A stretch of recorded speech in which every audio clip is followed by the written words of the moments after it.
people like me. You need people like me so you can point your f***ing fingers and say, that's the bad guy. That's the bad guy. That's the bad guy. That's the bad guy. That's the bad guy.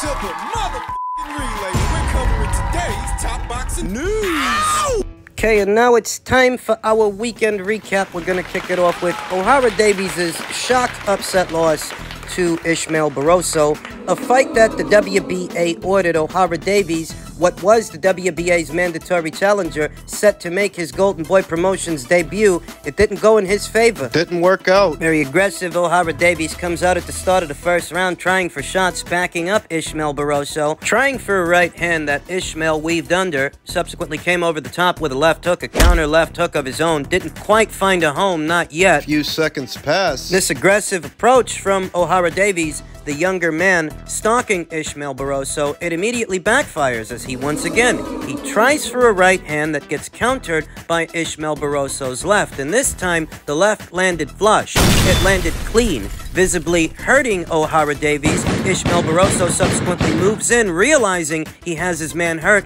and drops him. For the first time, he rises to his feet, beating the count, but he's still visibly hurt. On unsteady legs, Ishmael Barroso, realizing O'Hara Davies is still hurt, he rips combinations, gets in with a hard left hook once again, and Davies goes down.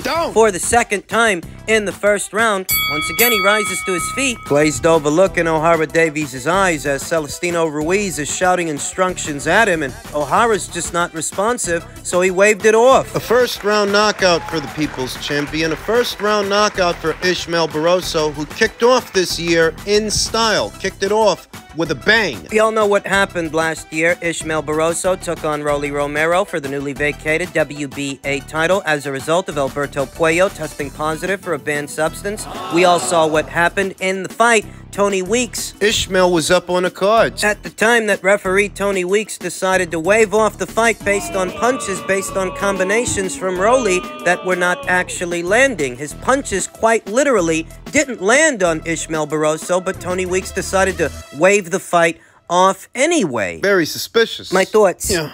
Ahead of this weekend's fight, you heard O'Hara Davies say that he would not step aside to allow a Ryan Garcia versus Romero fight. He wanted his title shot, but now he's out of the picture, and perhaps Ishmael Barroso will be a bit more lenient, a bit more flexible, that if they cut him a check to step aside, he might, because it's practically free money. So where O'Hara Davies may have been an obstruction to a Ryan Garcia versus Romero fight, Ishmael might be more reasonable, more negotiable. O'Hara didn't respect his power. That was his problem. That's what got him knocked out. He tried for right hands too early in the fight. He tried to get aggressive with what is a big puncher, and he paid for it. He got countered for it, and that's what lost him the fight. His Golden Boy Promotions debut turned out to be a disaster. Fellow content creator here on YouTube, Base the Kid, stated that it's a good thing O'Hara Davies has been brushing up on his Spanish, as he might find himself fighting on Yocasta Valle's undercards moving forward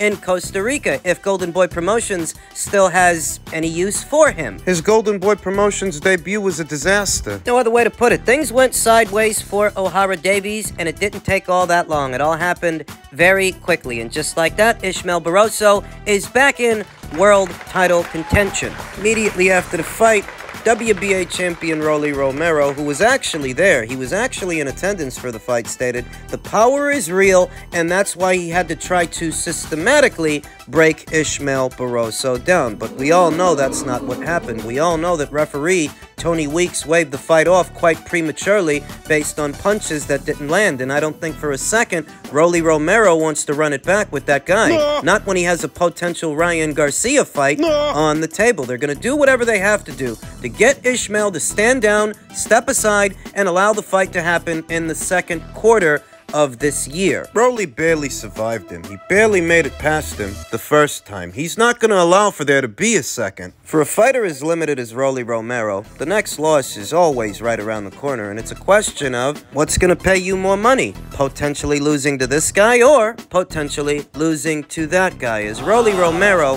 him even being a champion, that's a joke that isn't funny. Figured it out, bro. I'll have to help him do the sit-ups. Now, you posted something about Rollies. First year you wanted Devin Haney, but now you're on to Rollies? Yeah. Devin lost his shot. He thought it was Haney Garcia. Right. He should have been known it was Garcia Haney. He thought he was the A side. For sure. He did 35,000 pay-per-view buys. He go and take that and fight Richard Hitchens. Devin Haney did 35,000 pay-per-view buys? Yeah, Devin Haney versus Richardson Hitchens. Or Hitchens. Okay, so kind of... I'm helping him out. Hey, so Rolly's kind of the one who won in this deal. He got lucky. Damn, Rolly's always somehow finds a way. The roly-poly, he just rolls into shit. And this will probably be the biggest payday of Rolly's career. For sure. How do you see the fight going? I destroy that man. You destroy that man? Yeah, I do. And when do you see it happening? When do you want this fight to go down? I see his eyes closed. You see his eyes closed? Well, is this like a February, March fight? When do you see this fight happen?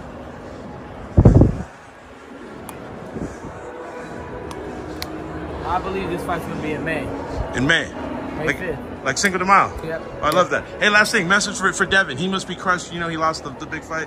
No? It's all connected. Ishmael Barroso beating O'Hara Davies, which could leave the door open for Ryan to make this fight with Rolly. Ryan, who in so many words is saying that Devin Haney screwed the pooch, that Devin Haney wanted to be top billing when he's the popular one. He's the real draw. Saying that Devin lost his shot. He thought it was Haney versus Garcia. He should have known it was Garcia versus Haney, that he only really sold 35,000 pay-per-views with Regis Prograis. They asked Oscar De La Hoya about it. Oscar said, I haven't spoken to him. Him being Ryan Garcia, I haven't spoken to him whatsoever. I don't know exactly what's happening with him and his team. He has an advisor, and he has other people whispering in his ear. I'm here whenever he wants to talk, but my specific instructions 2 weeks ago were, Oscar, get me Haney.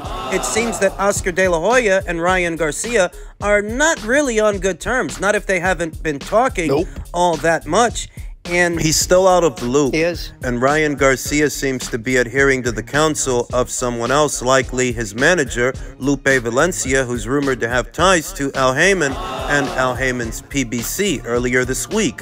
We saw Ryan Garcia make headlines for jogging with Floyd Mayweather. He was in the company of that guy, and Rolly happens to be Floyd's fighter. So you get an idea of what's going on. The truth is, in spite of Ryan being the one that got the ball rolling for the Devin Haney fight that never was 2 weeks ago, openly calling him out by way of social media, I myself never actually believed him. I never believed he really wanted that fight, or that that fight would be his next fight. I didn't expect it to happen. By my count, this will be the second time that Ryan Garcia has walked away from this thing. You will recall that down there at 135, Ryan went as far as fighting in a WBC final eliminator against Luke Campbell to become Devin's mandatory, but when he won the fight, he decided he didn't want to fight for the title. And that's when he started up with all that stuff about how belts don't matter. Now up here at 140, he's doing it again. For different reasons, according to him, though, ultimately the same outcome. He's doing the same thing. He is once again walking away from the Devin Haney fight. I'm not too broken up about it because I didn't think it was going to happen anyway. I'm not broken up about it because I didn't think he really wanted it. It would be ill-timed. He got knocked out by Gervonta Davis not but 2 fights ago, and granted that he's had a rebound fight since then, I never believed he was going to fight Devin next. You've only had one fight with Derek James, who you're still breaking in. You've only had one fight with Derek James, your new trainer, in your corner, and this is less than ideal. Bill Haney was there. Bill Haney, Devin Haney's father. Let's go to the bathroom. I want to talk to you in the bathroom for a minute. No, seriously. Let's talk to the bathroom for a minute. You talk. I want to talk right here. Right here. It's probably men's thing. It's men talk. Yeah, well, listen. You get out. Talk. No, you get out and you talk when you mad at. You talk when you got respect that. You hear me? Huh? Bill. No, I said you talk when you want to talk at. He was in attendance for yesterday's card, yesterday's action. He seems to have had an altercation with Bernard Hopkins, who also promotes Ryan Garcia. Bill, what do you think about Ryan's change of heart? You go my way. You go my way.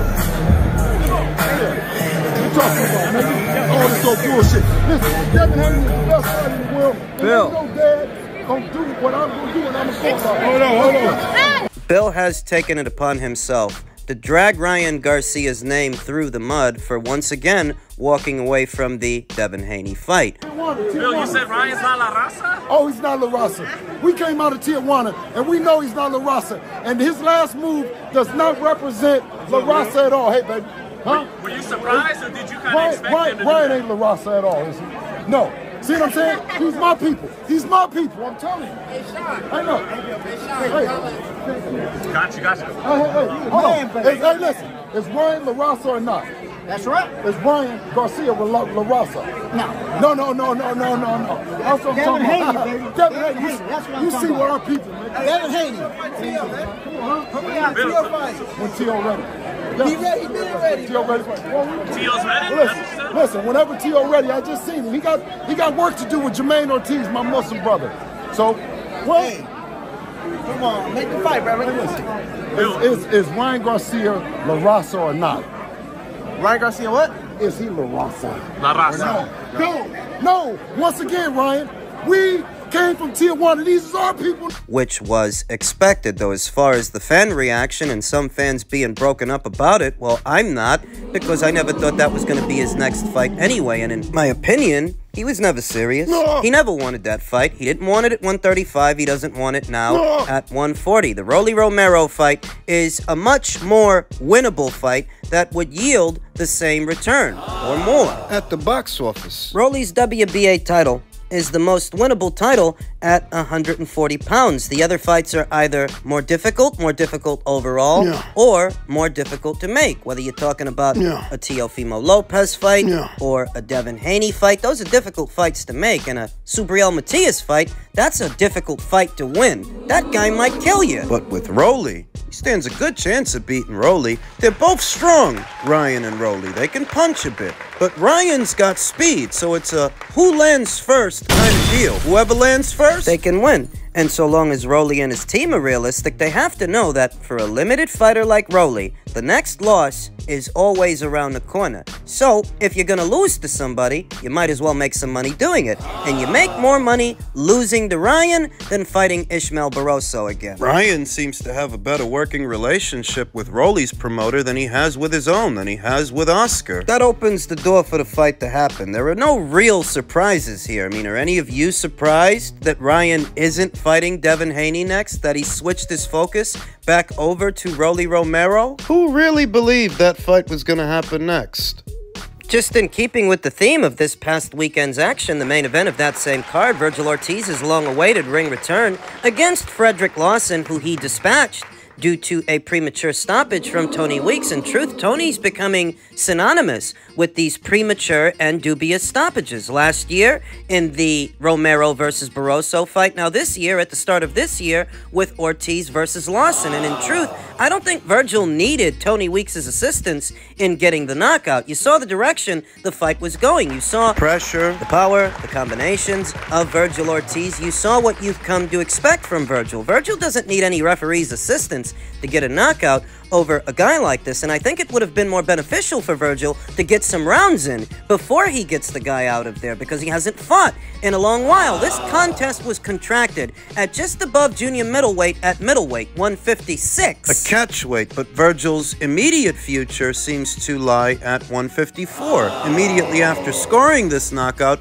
he called out Tszyu, and Tszyu responded. Tszyu is receptive. Tszyu is all for it, who in this part of the world, he's a network and promotional free agent. We know in his native Australia, he's promoted by No Limit Promotions, and he did have an arrangement with the people over there at Showtime, but as we all know, Showtime is not in boxing anymore, so he's in the market for a new U.S. broadcast partner. Maybe that partner could be Golden Boy Promotions and DAZN, or someone else, but he does seem receptive to the Virgil Ortiz fight. I'd curb my enthusiasm if I were you. You immediately saw the fan reaction to Virgil and Tim's exchange via social media that they are open to fighting each other, though based on where Tszyu lands and who he goes into business with in America, that will tell us how viable this fight is or isn't, even if the two fighters want the fight. In tandem with Vergil Ortiz having only fought for one round in the last 12 months, just one round, because this contest ended so abruptly, it's conceivable that Vergil might have one or even two more fights en route to what could be a Tszyu fight. They should be able to get him back out there at some time in March or maybe April. It ended too fast. Tony Weeks' premature stoppage deprived Vergil Ortiz of banking the rounds that he needs. Because it's been a long while since he had a fight, and since this one ended so quickly, I see no reason they shouldn't be able to get him out 2, 3, maybe even 4 times this year. He has to make up for lost time. Before we start breaking down a Tszyu versus Vergil Ortiz fight, I think a lot needs to happen, and a lot more will. Starting to become a red flag whenever you see Tony Weeks in the ring. And I ain't got no hair on my tongue. A referee that's been around as long as Tony Weeks, who over time developed a reputation as a no-nonsense referee, seems to be at the helm of some rather dubious stoppages. And moving forward, if you see him in the ring and you see he's been assigned to a fight, what you can expect is a funny-looking stoppage. That's how it looks. So just a few seconds into the first round, Vergil Ortiz starts letting his hands go, pinning Frederick Lawson onto the ropes, and he's unloading, he's getting off combinations, but Frederick was no worse for wear. He wasn't on spaghetti legs, he was blocking some shots. Tony could have let it go on. You can't reflect but so much on a fight that ends this quickly, and did we see what we need to see from Vergil Ortiz in a match that only lasted one round, really less than one round? What's his cardio looking like? Does his power carry into the later rounds? How is he wearing this weight? Because this was a middleweight contest. You can't get those answers in a fight that ends this abruptly, and I understand that Vergil Ortiz doesn't get paid by the hour. Really, no boxer does, but as far as getting those answers, you won't get them. He's back with Robert Garcia. He's got Robert in his corner again, and that's encouraging. But before we go jumping out of our skin due to the excitement of a proposed Vergil Ortiz